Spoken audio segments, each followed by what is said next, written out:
వీడియోలో వచ్చిన వెంటనే దీన్ని ఒకసారి లైక్ చేసి కామెంట్ చేసి షేర్ చేయండి. ఎందుకంటే మనం రెగ్యులర్ గా టచ్ లో ఉండడానికి అవకాశం ఉండట్లేదు. ఈ యూట్యూబ్ ఛానల్ ఆల్గరిథం ప్రకారం రెగ్యులర్ గా టచ్ లో ఉంటేనే అది ఎక్కువ రికమెండేషన్స్ ఉంటుంది. రాజ్యసభ సభ్యుల్ని ప్రకటించిన తర్వాత నారా చంద్రబాబు నాయుడు గారు మొత్తం రాష్ట్రం అంతా అదే, వేరే ఏ సమస్యలు లేవన్నట్టు అదే హాట్ టాపిక్ నడుస్తుందండి. రాజ్యసభకు కూటమి అభ్యర్థుల నామినేషన్లో అండ్ ఇదే కదా ఇప్పుడు వైరల్ టాపిక్. వీరు ఎన్నికపై 13 అధికార ప్రకటన, పోటీ లేకపోవడంతో ఎన్నికల అంచనా. బేద మస్తానరావు గారు, సానా సతీష్ గారు, ఆర్ కృష్ణయ్య గారు ఎప్పుడైతే వీళ్ళ ముగ్గురిని అనౌన్స్ చేశారో ఇక అక్కడి నుంచి మొదలైందండి. ఇప్పుడు టీడీపీలో ఉన్నవాళ్ళు, జనసేనలో ఉన్నవాళ్ళు మాట్లాడారంటే అర్థం ఉంది, మాట్లాడుకునే హక్కు వాళ్ళకి ఉంటుంది.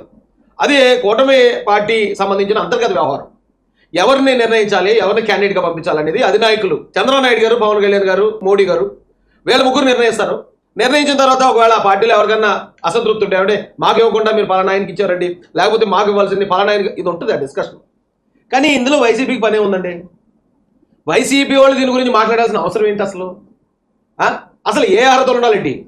వైసీపీ వాళ్ళు లెక్క ప్రకారం ఒక వ్యక్తిని రాజ్యసభ పంపించడానికి, ఒక వ్యక్తికి మంత్రి పదవి ఇవ్వడానికి ఏం అర్హతలు ఉండాలి? అరే రాజ్యాంగం ప్రకారమే భారతీయ పౌరుడే ఉండాలి, 30 సంవత్సరాలు దాటి ఉండాలి, లేకపోతే ఇంకోటి ఏదో ఉండాలి. అలాంటి బేసిక్ రూల్స్ ఉంటాయి తప్ప అంతకు మించిన అర్హతలు ఏముంటాయండి? సరే, ఇందుకే వీళ్ళు ఏం చేస్తున్నారు ప్రచారం? సానాకు చాలా చేస్తున్నారటండి. రాజ్యసభ అవకాశం ఇవ్వడంపై టీటీడీలో తీవ్ర విమర్శలు, ఒత్తిళ్లకు ముఖ్యమంత్రి చంద్రబాబు లొంగిపోయారని నేతల ఆగ్రహం. సిబిఐ, ఈడీ కేసులు ఉన్న వ్యక్తికి ఆ పదవి ఎలా ఇస్తారని ఆందోళన. కొత్త నేతను అందలెక్కిస్తాం, తమ పరిస్థితి ఏంటంటే సీనియర్లు నిలదీస్తాం, ఎవరైనా చెప్పినా అలాంటి నేతలే అవసరమని సీఎం స్పష్టీకరణ. అది సాక్షి వాళ్ళు రాస్తే, ఇదేమో వైఎస్ఆర్సీపీ అఫీషియల్. లోకేష్ సన్నిహితుడు సానా సతీష్పై ఆర్థిక నేరారోపణలు, హవాలా మనీ లాండరింగ్ కేసు, సిబిఐ అధికారులకు లంచం ఇచ్చినట్లు అభియోగాలు, రాజకీయ నాయకులకు బినామీగా ఉన్నట్లు ఆరోపణలు.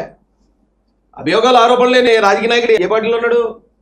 ఎప్పుడో మా జమానాలో, పురాతన కాలంలో ఎవరైతే మంచి పేరున్న డాక్టర్ ఉన్నాడో, లేకపోతే ఎవరైనా స్వాతంత్ర సమరయోధుడు ఉన్నాడో అలాంటి వాళ్ళకి అప్పుడు ఎప్పుడూ ఇచ్చేవారు. ఇప్పుడు వాళ్ళు ఎవరైనా నిజాయితీ పరుడు వచ్చినా వారి మీద ఏదో తప్పుడు కేసులను పెట్టేస్తారు, తప్పుడు ఆరోపణలను చేసేస్తారు. చేసిన తర్వాత ఆరోపణలు లేని నాయకుడు కావాలంటే ఎక్కడ దొరుకుతాడు మనకి? ఇప్పుడు ఆరోపణలని అందరి మీద ఉండేదే కదా, అందుకే కదా అఫిడవిట్లు ఇస్తారు. అన్ని పార్టీల్లో ఉన్న వాళ్ళు అఫిడవిట్లు చెప్పారు. మనం తనిఖీ చేస్తే ప్రతి ఒక్కరి మీద ఓ పుంజుడి కేసులు ఖచ్చితంగా ఉంటాయి. అవి తప్పుడు కేసులు అయి ఉండొచ్చు, లేదా నిజంగా చేసి ఉండొచ్చు, ఏదైనా జరిగి ఉండొచ్చు. అయితే ఈ కారణాలతో సానా సతీష్ గారిని టార్గెట్ చేస్తుంది వైఎస్ఆర్సీపీ. అయితే నేను అడుగుతానండి ఒక ప్రశ్న. ఇప్పుడు సానా సతీష్ గారిని టార్గెట్ చేసేవాళ్ళని అడుగుతున్నాను నేను. సానా సతీష్ గారి మీద ఏవో ఆర్థిక నేరారోపణలు, ఏవో కేసులు ఉన్నాయని, మరి ఆ కేసులు ఏంటి మాకు తెలీదు. ఆంధ్రప్రదేశ్ ప్రజల సొమ్మిని ఆయన దోచుకున్నది, లేకపోతే ఏపీలో ఇక పలానా నష్టం చేశాడు, పలానా కష్టం చేశాడు అన్నది మేమైతే ఎక్కడ వినలేదు. చాలామంది అనేది ఆయన ఒక ఎలక్ట్రికల్ ఇంజనీర్గా మొదలయ్యాడు, ఎలాగైపోయాడు అన్నారు. జనరల్గా అదే మాటని ఆయన పాజిటివ్గా మాట్లాడాలనుకుంటే ఎలా మాట్లాడతారు తెలుసండి? అదే వైసీపీ వారు. సాధారణ ఎలక్ట్రికల్ ఇంజనీర్గా మొదలైన తన ప్రస్థానం అంచెలంచెలుగా ఎదిగి ఈరోజు రాజ్యసభ అభ్యర్థిత్వానికి చేరుకున్న ఆ గొప్ప ప్రయాణాన్ని మీకు చూపిస్తాను చూడండి అంటారు. అరే ఒక సాధారణ వ్యక్తిగా ఉన్నవాడు, అది మన తెలుగోడు, అది మన గోదావరి జిల్లాకు చెందిన వ్యక్తి ఈరోజు ఇంత స్థాయికి ఎదిగాడంటే గర్వపడాలి. కానీ దాంట్లో నెగిటివ్ ఏముంటుందండి? ఏం చెప్పారండి వీళ్ళు? సిబిఐ, ఈడీ కేసులు ఉన్నాయా, అందుకని రాజ్యసభకు పంపించకూడదా? మరి పెద్ద మనిషి ఎవరు? ఈయన రాజ్యసభ ఎంపీ మాత్రమే కాదు, సాయిరెడ్డి ఉత్తరాంధ్ర జిల్లాల ఇన్ఛార్జ్. మొత్తం వైజాగ్ నుంచి శ్రీకాకుళం, విజయనగరాన్ని నొల్లబెట్టి సంకలేసుకున్నాడు, 1000 ఎకరాలు. అంటే ఏ2గా ఈయన మీద ఉన్న కేసులు దాదాపు 11 ఛార్జ్షీట్లు ఉన్నాయి. ఎక్కడ? సిబిఐ, ఈడీలో. సానా సతీష్ గారి మీద అలాంటి ఛార్జ్షీట్లు లేవు. ఆంధ్రప్రదేశ్ ప్రజల సొమ్మేమి ఈయన దోచుకోలేదు. ఏమండి, ఇంకా చెప్పాలంటే అధికారులను ఆన్లైన్లో కూర్చోబెట్టి ఏం పులిహార కలపలేదు. ఆ మహిళా అధికారుల భర్తలు వచ్చి లేదంటే సానా సతీష్ గారు నా భార్యకి ఇలా ప్రెగ్నెంట్ చేసాడండి అని ఆరోపణలు చేయలేదు. ఎలా విమర్శిస్తారండి మీరు? నాకు అర్థం కాదు సానా సతీష్ గారిని. పోనీ మన దాంట్లో ఉన్నవాళ్ళు ఏమైనా పద్ధతులు ఉన్నారా? మన దాంట్లో ఆరోపణలు కాదు, ప్రూవ్ అయిపోయాయి ఆల్రెడీ. సిబిఐ, ఈడీ కన్ఫర్మ్ చేసేసారు. ఒక భర్త వచ్చి కన్ఫర్మ్ చేసేసాడు. మరి అలాంటి ఆయన్ని మీరు రాజ్యసభకి ఎలా పంపించారు? మీకు ఏ హక్కు ఉంది ఈ రోజున మా పార్టీ అంతర్గత విషయాల్లో జోక్యం చేసుకుని మీ పేపర్లోను, మీ సోషల్ మీడియాలోను రాయడానికి? ఇతను ఒక లెక్క అయితే ఇతనికి ఏ అర్హత ఉందండి?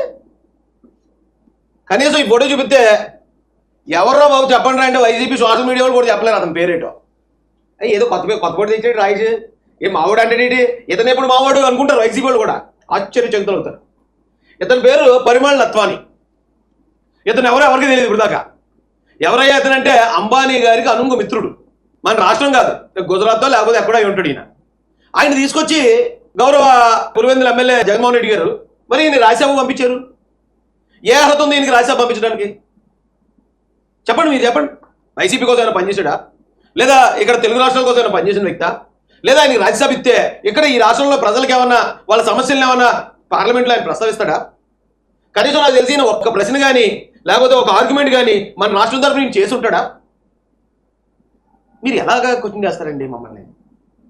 మా పార్టీ నాయకుల నిర్ణయం, వాళ్ళకి ప్రజలు అధికారం ఇచ్చారు. మీరు ఏ నిర్ణయం తీసుకున్నా మేము దాన్ని యాక్సెప్ట్ చేస్తామని ఈ రాష్ట్రంలో ఉన్న 56% మంది ప్రజలు చంద్రబాబు నాయుడు గారికి, పవన్ కళ్యాణ్ గారికి, మోడీ గారికి అధికారం ఇచ్చారు. వాళ్ళ నిర్ణయం ఏది తీసుకున్నా ప్రజలు యాక్సెప్ట్ చేస్తారని అర్థం. ఇందులో ఇప్పుడు మనకి ఇన్ని పెట్టుకుని మనం ఎలా విమర్శిస్తాం చెప్పండి. ఇక సానా సతీష్ గారి గురించి వస్తే, ఈయన ఏం చేశాడు అంటున్నారండి చాలామంది. పార్టీ కోసం ఏం చేశాడు, లేకపోతే ఆయన ఏం చేశాడని ఆయనకి ఇలా ఇచ్చారు పదవి అని చెప్పి చాలామంది అంటున్నారు. అంటే చాలామందికి ఆయన గురించి తెలియపోవచ్చు. ఈయన మా జిల్లా నాయకుడు కాబట్టి నాకు తెలుసు, నేను ఆ పార్టీలో ఉన్నాను కాబట్టి ఆయన ఏం చేశాడో ఏంటి అనేది నాకు తెలుసు, నాకు అవగాహన ఉంది. అంటే ఆయనతో అంత పెద్ద స్నేహం కానీ లేకపోతే గతంలో ఆయనతో నాకు ఏమైనా అవి కానీ ఏమీ లేవు. కానీ ఆ ఉన్న కొద్దిలోనే ఆయన గురించి నేను తెలుసుకుని కొన్ని విషయాలు చెప్తాను. ఆ ఆనందం సరిపోద్దని నేను అనుకుంటున్నాను. నేను అయితే నాలంటే చాలా మంది అనుకుంటున్నారు, కొద్దిమందికి అది నచ్చపోవచ్చు, భేద అభిప్రాయాలు ప్రతి ఒక్కరి మీద ఉంటాయి. అందరినీ యాక్సెప్ట్ చేస్తూ నాయకుడు నిర్ణయం తీసుకోవాలంటే ఎవరు తీసుకోలేరు. ఓ నిర్ణయం తీసుకుని మొత్తం 100 మంది ఒప్పుకునేలాగా ఎవరు చేయలేరు. కొంతమంది వ్యతిరేకిస్తారు, దాన్ని కూడా ఆ వ్యతిరేకించే హక్కు కూడా పార్టీలో ఉన్న వాళ్ళకి ఉంది, దాన్ని మనం కాదనలేం. అయితే సానా సతీష్ గారు కాకినాడ ఎంపీ సీట్ కోసం ఆయన ప్రయత్నించారు. ఆయనకి కాకినాడ ఎంపీ సీట్ ఇస్తారని ఒక హామీ కూడా వచ్చిందని అప్పట్లో ఒక టాక్ నడిచింది. అయితే అనూహ్యంగా పొత్తు కుదరడం, ఆ కుదిరిన పొత్తులో భాగంగా కాకినాడ ఎంపీ సీటు జనసేనకి వెళ్ళింది. జనసేన కేటాయించినప్పుడు కూడా సానా సతీష్ గారికి జనసేన పార్టీ నుంచి ఎంపీ టికెట్ ఇస్తున్నారు కాకినాడ అని చెప్పి ఒక ప్రచారం చాలా భారీ ఎత్తున జరిగింది. మొత్తం ఈయన జిల్లా మొత్తం, కాకినాడ జిల్లా మొత్తం పెద్ద పెద్ద హోర్డింగ్స్, పవన్ కళ్యాణ్ గారితో జనసేన హోర్డింగ్స్, అలా మొత్తం చాలా భారీగా జరిగింది. భారీగా జరిగిందంటే చిన్న చితక ఖర్చు ఉండదు కదా. ఆయన ఏ పార్టీలో ఉంటే ఆ పార్టీ, ఇప్పుడు అందరూ పార్టీ కోసం పనిచేసిన సీనియారిటీ చూసి ఇస్తారండి టికెట్లు. అప్పటికప్పుడు ఆయన సమర్థుడు, ఆ పలానా పారామీటర్లు ఈయన పార్టీకి ఉపయోగపడతాడు అనుకునే వాళ్ళు కూడా ఇస్తారు. ఆ క్రమంలో వస్తారు టికెట్ అనుకున్నారు అందరూ. అయితే అప్పుడు కూడా అనూహ్యంగా పరిస్థితులు మారి అది ఉదయ్ శ్రీనివాస్ గారికి కేటాయించారు. కానీ అప్పటికే ఆయన చాలా డబ్బులు ఖర్చు పెట్టాడని టాక్ ఉంది. కానీ ఎక్కడ ఆయన మిస్ఫైర్ అవ్వకుండా ఒక ప్రెస్ మీట్ పెట్టి నన్ను చంద్రబాబు నాయుడు గారు మోసం చేశారు, నన్ను పవన్ కళ్యాణ్ గారు మోసం చేశారు, నేను డబ్బులు ఖర్చు పెట్టుకున్న తర్వాత నన్ను ఇలా చేస్తారు అలా చేశారని ఆయన ఎక్కడ విమర్శలు చేయలేదు. పైగా కాకినాడలో ఒక మంచి ఆఫీస్, అంటే అక్కడ ఉన్న కార్యకర్తలకు అందరికీ అందుబాటులో ఉండేలా ఒక మంచి ఆఫీస్ నిర్మాణం కూడా జరిగింది. ఇప్పుడు సడన్ గా అనుకున్న 2 అవకాశాలు కూడా పోయిన తర్వాత కూడా ఎవరైనా అయితే సైలెంట్ అయిపోతారు, కొంతమంది అయితే విమర్శలు చేస్తారు ప్రెస్ మీట్లు పెట్టి. ఈయన రెండూ చేయకుండా అదే కట్టుబాటుతో అదే నిబద్ధతతో పార్టీ కోసం పనిచేశారు. అధినేత చంద్రబాబు నాయుడు గారి ఆదేశాల మేరకు ఆయన ఏం చెప్తే చేసుకుంటూ వెళ్ళాడు. నాకు తెలిసినంత వరకు 2024 ఎలక్షన్లో కాకినాడ జిల్లా, అంటే ఉమ్మడి తూర్పుగోదావరి జిల్లాలో ఎక్కడ ఏ సమస్య ఉన్నా సరే పలానా కార్యకర్త నెగిటివ్గా ఉన్నాడు, ఆ కార్యకర్త కూటమికి వ్యతిరేకంగా ఉన్నాడంటే ఈయన వెళ్ళి మాట్లాడటం, చక్కదిద్దటం, వాళ్ళకి నచ్చ చెప్పాల్సినట్టు నచ్చ చెప్పడం, పార్టీకి అనుకూలంగా పనిచేసేలాగా ఇచ్చేయటం, ఇలాంటి కార్యక్రమాలు ఎన్నో చేసాడు ఆయన. మాకు తెలిసిన వరకు మేము చెప్తున్నాండి. ఇప్పుడు అంత గట్టిగా పనిచేసినప్పుడు, చేతి కష్టపడిన డబ్బులు ఎన్నో కొన్ని ఖర్చు పెట్టుకున్నప్పుడు, పార్టీ కోసం పార్టీ అధినేత నిర్ణయాల మేరకు క్రమశిక్షణగా ఆయన ఉన్నప్పుడు ఒకవేళ రాజ్యసభ అవకాశం వచ్చింది, ఇస్తే ఏంటి తప్పేంటి? ఇప్పుడు చంద్రబాబు నాయుడు గారి నిర్ణయాన్ని క్వశ్చన్ చేసే అంత ఎందుకు మనకి, ఎందుకని నా ఉద్దేశం. నేను టీడీపీలో ఉన్నవారినో జనసేనలో ఉన్నవారినో అంటలే, నేను ఓన్లీ వైసీపీ వాళ్ళని అంటున్నాను. ఎందుకంటే మన కూటమిలో ఉన్న వాళ్ళు అసంతృప్తి వెళ్ళగక్కడానికో లేకపోతే నిరసన వ్యక్తం చేయడానికి వాళ్ళకి రైట్ ఉంది. అయితే ఈయన చేసిన పని అది. ఒక రాజ్యసభ సభ్యుడికి వెళ్ళడానికి పరిమళత్వానికి ఏ అర్హత ఉంది? లేదా విజయసాయి రెడ్డి అనే వ్యక్తికి ఏ అర్హత ఉంది? ఈయన కనీసం పార్టీ కోసం ఇంత పనిచేశాడు. విజయసాయి రెడ్డి ఏం చేశాడు చెప్పండి వైసీపీ కోసం? అతని వెనకాతలు కనీసం వైసీపీ అనే ట్యాగ్ లేకపోతే కనీసం 10 మంది కార్యకర్తలు ఉంటారా? ఓ చార్టెడ్ అకౌంటెంట్ అండి అతను. ఓ చార్టెడ్ అకౌంటెంట్ రాజ్యసభ సభ్యుడైపోవచ్చు, ఉత్తరాంధ్ర జిల్లాలో మొత్తం 1000 ఎకరాలను నొల్లబెట్టేసి సంకలెట్టేసుకోవచ్చు. కానీ ఒక ఎలక్ట్రికల్ ఇంజనీరు ఆయన కష్టంతో ఆయన వ్యాపారాలు చేసుకుని ఆయన దిగితే ఎక్కడో కేసు అయింది, సిబిఐ కేసు, ఎక్కడో ఏదో కేసు అంటున్నారు. ఆ కేసులకి మన రాష్ట్రానికి ఏం సంబంధం? ఓ నా కేసులో ఆయన ఏమైనా శిక్ష పడిపోయి జీవితకాలం శిక్ష చేసి బయటకు వచ్చాడా? కేసులు ఏమైనా వైసీపీ వాళ్ళు కొత్త? ఎవరి మీద లేవు సిబిఐ ఈడీ కేసులు. ఇక జగన్మోహన్ రెడ్డి గారి మీద చెప్పక్కర్లేదు కదా, మొత్తం దేశంలోనే టాప్ పొజిషన్లో ఉంటాడు ఆయన సిబిఐ ఈడీ కేసుల్లో.